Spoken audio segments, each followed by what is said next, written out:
Assalamualaikum warahmatullahi wabarakatuh. Saya Kepala Sekolah SD Negeri Kuala Pango 1.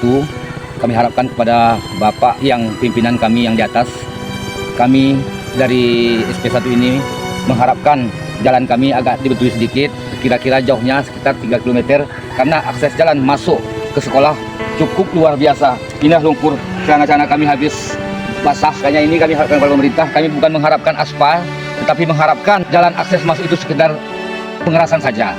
Karena ini sudah luar biasa, anak-anak kami sampai ke sekolah sudah baju, celana, roknya, makan kadang-kadang nggak bisa balik lagi ke rumah karena sudah jatuh.